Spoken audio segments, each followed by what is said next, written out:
আসসালামু আলাইকুম। এখন দেখবেন সংবাদ শিরোনাম।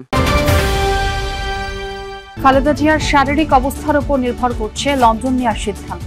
মেডিকেল বোর্ডের সবুজ সংকেত পেলেই আসবে এয়ার অ্যাম্বুলেন্স।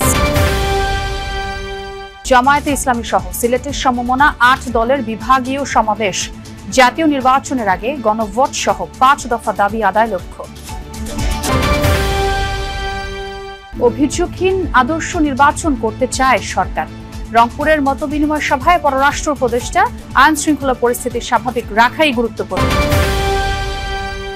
সচিবালয়ে র্যাব কোস্টগার্ডের বড় কর্তাদের সাথে পরিচয়ের কথা বলে আবু নাসেরের অনলাইন প্রতারণা, ফাঁদে পড়েছেন বহু ক্ষুদ্র ব্যবসায়ী। এতক্ষণ দেখছিলেন সংবাদ শিরোনাম, এখন দেখবেন বিস্তারিত। বিএনপি চেয়ারপারসন বেগম খালেদা জিয়ার শারীরিক অবস্থার উপর নির্ভর করছে তাকে লন্ডনে নেওয়ার সিদ্ধান্ত। মেডিকেল বোর্ড সবুজ সংকেত দিলেই দেশে আসবে এয়ার অ্যাম্বুলেন্স। ১৩ দিন ধরে রাজধানীর এভারকেয়ার হাসপাতালে চিকিৎসাধীন খালেদা জিয়া। পাকস্থলীর জটিলতার কারণে গতকাল বিএনপি চেয়ারপারসনের এন্ডোস্কোপি করা হয়। শুরুতে কিছুটা রক্তক্ষরণ হলেও পরে তা নিয়ন্ত্রণে আসে। দেশি বিদেশি চিকিৎসকদের সমন্বয়ে গঠিত মেডিকেল বোর্ড তার শারীরিক অবস্থা পর্যবেক্ষণ করছেন। এদিকে শাশুড়ি খালেদা জিয়াকে নিতে দেশে এসেছেন তারেক রহমানের স্ত্রী ডাক্তার জুবাইদা রহমান। শুক্রবার ২ দফায় খালেদা জিয়াকে দেখতে হাসপাতালে যান তিনি, কথা বলেন চিকিৎসকদের সঙ্গেও। কখন নাগাদ আসলে তাকে উন্নত চিকিৎসার জন্য বিদেশে নেওয়া হবে, এই সিদ্ধান্তটি পুরোপুরি নির্ভর করছে মেডিকেল বোর্ডের উপরে, যেটি রাজধানীতে একটি অনুষ্ঠানে জানিয়েছেন আমির খসরু মাহমুদ চৌধুরী। অর্থাৎ আমরা সকাল থেকে এই তথ্যটি জানাচ্ছিলাম যে এয়ার অ্যাম্বুলেন্সের বিষয়টি আসলে কখন আসবে বা খালেদা জিয়াকে বিদেশে নেওয়ার যে বিষয়টি পুরোটি নির্ভর করছে তার শারীরিক অবস্থা এবং সেই অনুযায়ী মেডিকেল বোর্ড যে সিদ্ধান্ত দেবেন সেটির উপরে।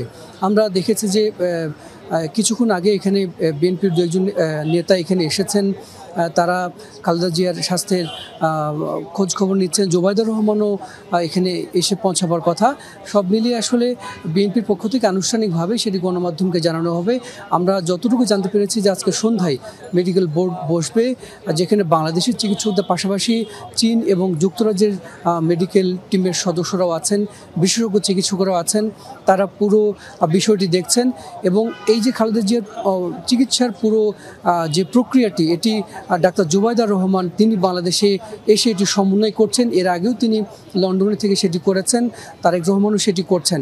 অর্থাৎ সব মিলিয়ে যদি বলা যায় যে খালেদা জিয়ার যে বর্তমান শারীরিক অবস্থা সেটি অপরিবর্তিত আছে। জাতীয় নির্বাচনের আগে গণভোট সহ ৫ দফা দাবিতে সিলেট সরকারি আলিয়া মাদ্রাসা মাঠে চলছে জামায়াত সহ সমমনা ইসলামী ৮ দলের বিভাগীয় সমাবেশ। দুপুর 12:30 থেকে শুরু হবে সমাবেশটি। সকাল থেকেই বিভাগের বিভিন্ন জেলা উপজেলা থেকে সমাবেশ স্থলে জড়ো হন নেতাকর্মীরা। আজকের সমাবেশে বক্তব্য রাখবেন জামায়াতে ইসলামীর আমির ডাক্তার শফিকুর রহমান, ইসলামী আন্দোলনের আমির সৈয়দ মোহাম্মদ রেজাউল করিম, খেলাফত মজলিসের মহাসচিব মামুনুল হক সহ অন্যান্য দলগুলোর কেন্দ্রীয় নেতৃবৃন্দ। আর আজকের কর্মসূচির মধ্য দিয়ে শেষ হবে সমমনা ৮ দলের বিভাগীয় সমাবেশের কার্যক্রম। দুপুর ২টার দিকে কেন্দ্রীয় নেতৃবৃন্দের আসলে সমাবেশ স্থলে আসার কথা ছিল, তবে এখন পর্যন্ত আমরা দেখেছি যে ধীরে ধীরে আসলে কেন্দ্রীয় নেতৃবৃন্দরা আসতে শুরু করেছেন।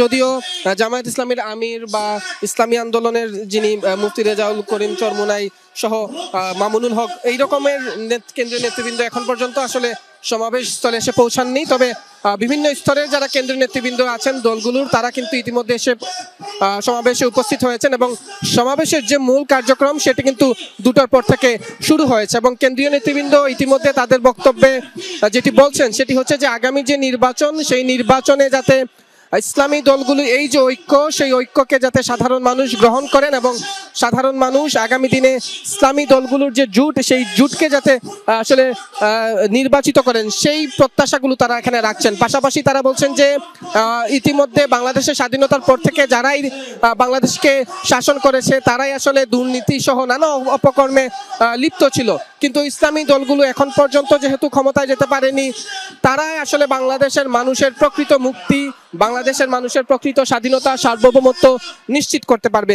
সেই কথাগুলো আমরা এখানে শুনছিলাম। পাশাপাশি এই যে বিভাগীয় সমাবেশের যে ৫ দফা দাবি, অর্থাৎ গণভোট হচ্ছে যে নির্বাচনের আগে হতে হবে, পিআর পদ্ধতি সহ এই যে ৫ দফা দাবি, সেই ৫ দফা দাবির আসন্ন নির্বাচনটি আদর্শ নির্বাচন হতে হবে জানিয়ে কারো কোনো অভিযোগ থাকবে না।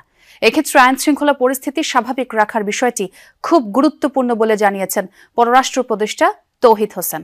সকালে রংপুর জেলা প্রশাসকের সম্মেলন কক্ষে জেলা ও পুলিশ প্রশাসনের সাথে মতবিনিময় সভা শেষে এসব কথা বলেন তিনি।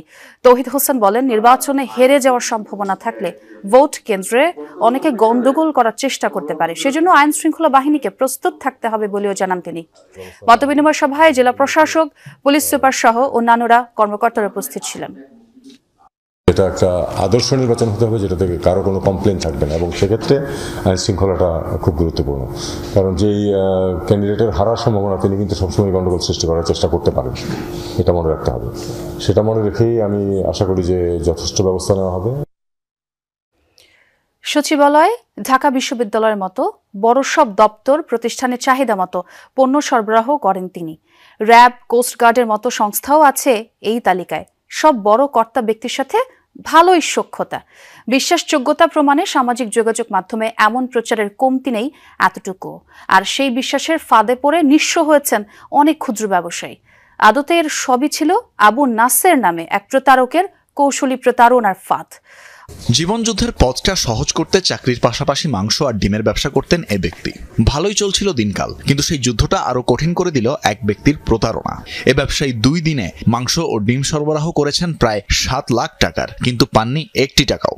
যখন পথে বসার জোগাড়, তখন প্রতিকারের আশায় আইনি পদক্ষেপ নেন তিনি। প্রতারক আবু নাসেরের বিরুদ্ধে হয় মামলা, জারি হয় গ্রেফতারি পরোয়ানা। তবে ভুক্তভোগীর অভিযোগ, আইনি লড়াইয়ে কাঙ্ক্ষিত সহযোগিতা করেনি আইন শৃঙ্খলা বাহিনী। আমি আজকে যদি ওনাদেরকে ধরে নিয়ে আসলাম, দেখা গেল পরের দিন টাকা পয়সা দিয়ে তারা বের হয়ে গেল, এটা তো তার কোনো সমাধান হবে না। আমি তাকে বললাম যে আসলে ভাই, আপনিই তো বলছিলেন যে মামলাটা যদি আমি কোর্টের মাধ্যমে করি তাহলে আমি ওয়ারেন্ট ইস্যু যদি করতে পারি তাহলে আপনারা ধরে আনতে পারবেন, কিন্তু এখন তো কথাটা ঘুরে গেল।